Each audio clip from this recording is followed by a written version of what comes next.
Assalamualaikum warahmatullahi wabarakatuh. Selamat pagi teman-teman. Di sini kami dari kelompok 4 yang beranggotakan saya dengan Hikmah Prihatini dengan NIM 1912-570 dan teman saya Hanif Aulia Rahman dengan NIM 1912-541. Di sini kami akan membahas mengenai metode pembelajaran dalam pendidikan pelatihan, di mana subnya terdapat yang pertama konsep metode pendidikan dan pelatihan, yang kedua metode pelatihan, dan yang ketiga strategi metode pembelajaran diklat.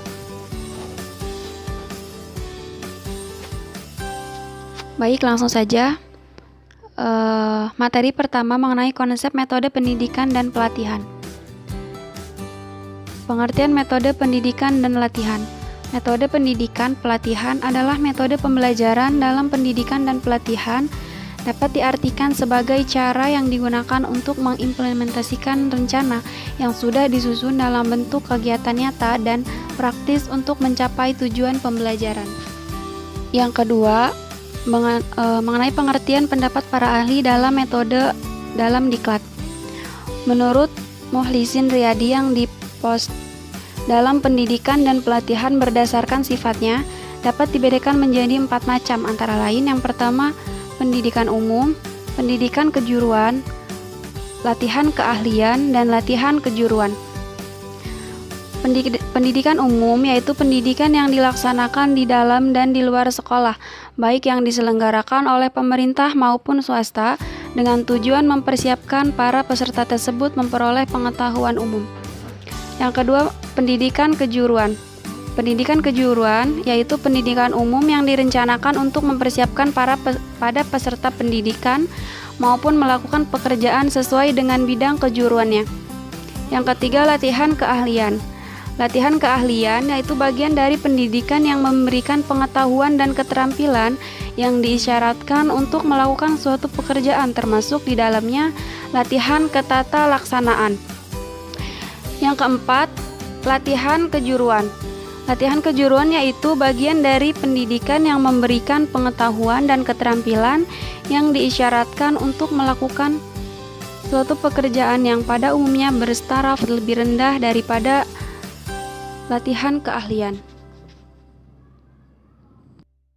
Secara garis besar, metode pendidikan dan pelatihan karyawan dapat dibedakan menjadi 2 macam, yakni yang pertama, metode di luar pekerjaan atau off the job site. Metode ini berarti karyawan sebagai peserta diklat keluar sementara dari pekerjaannya.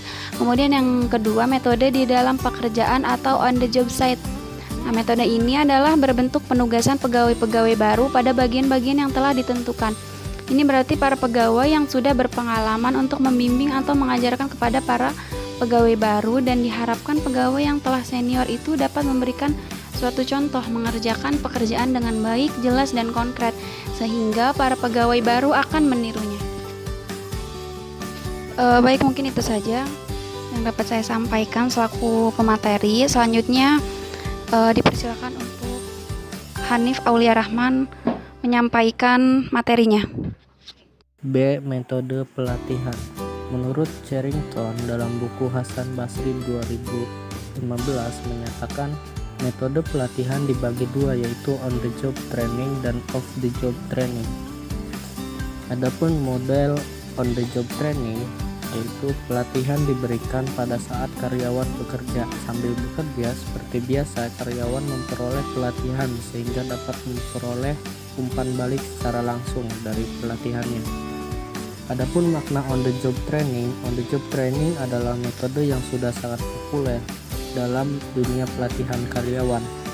On the job training secara definisi adalah melatih seseorang untuk mempelajari pekerjaan sambil mengerjakannya. Keuntungan metode ini adalah relatif tidak mahal. Peserta pelatihan bisa belajar sambil tetap menjalankan proses produksi, tidak perlu ruang kelas khusus.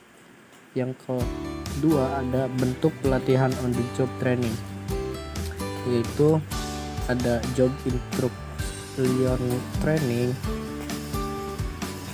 yang kedua ada apprenticeship, dan yang ketiga ada internship dan assistantship, dan yang keempat job relation dan transfer, dan yang kelima ada junior board dan career assignment junior board.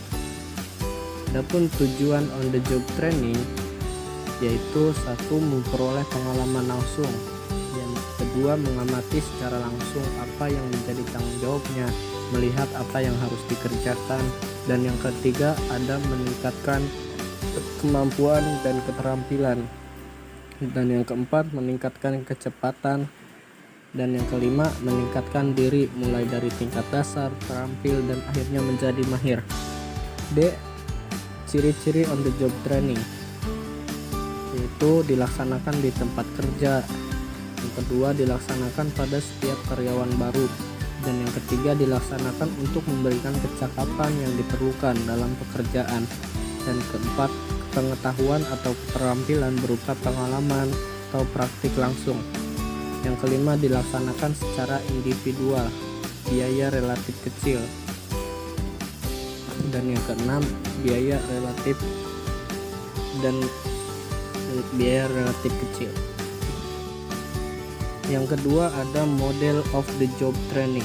Makna of the job training merupakan teknik pelatihan yang dilakukan di luar waktu kerja dan berlangsung di lokasi yang jauh dari tempat kerja agar perhatian peserta lebih fokus. Peserta pelatih menerima presentasi tentang aspek tertentu, kemudian diminta untuk memberikan tanggapan sebagaimana dalam kondisi yang sebenarnya. Dalam teknik ini juga digunakan metode simulasi. Keuntungannya yang diperoleh dari off the job training antara lain: yang pertama trainer atau instruksi, yang kedua train atau karyawan terhindar dari kekacauan dan tekanan, yang ketiga tidak mengganggu proses produksi yang sedang berlangsung di perusahaan, dan yang keempat waktu dan perhatian lebih memadai. Yang kedua atau D, tujuan of the job training. Yang pertama yaitu pengetahuan dan keterampilan karyawan, dua lebih memfokuskan pada pengalaman belajar, dan yang ketiga mempunyai kesempatan untuk bertukar pengalaman dengan karyawan lainnya dari luar lingkungan unit kerjanya. Yang keempat mendapat ide-ide baru yang dapat dibawa kembali ke tempat kerjanya. Yang kelima memperoleh wawasan yang lebih luas.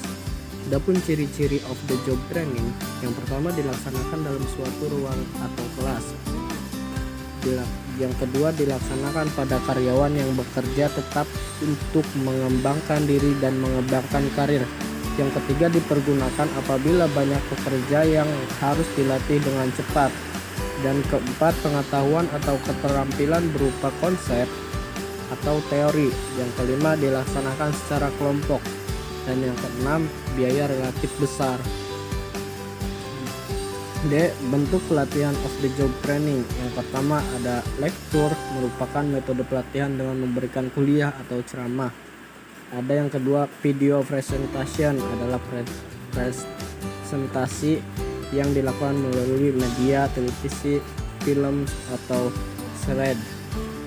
Yang ketiga festival training, merupakan pelatihan yang dilakukan dalam suatu ruang khusus. Role playing, merupakan suatu permainan peran yang dilakukan oleh peserta. Yang kelima case study, dan yang keenam simulation. Yang ketujuh self study, dan yang kedelapan fragmented learning, dan ke-9 laboratory training, dan yang ke-10 conference dan discussion. Yang ke-11 ada teleconferencing, merupakan bentuk pelatihan dengan menggunakan satelit, dan yang ke-12 computer based training. Yang terakhir yaitu programmed group exercise, merupakan bentuk pelatihan yang melibatkan peserta. Adapun persamaan dan perbedaan on the job training dan off the job training. Menurut Sulastri menyatakan on the job training dan off the job training memiliki persamaan dan perbedaan. Menurutnya persamaan yaitu dilakukan untuk mengembangkan Kemampuan karyawan memiliki kecakapan yang menunjang pekerjaannya.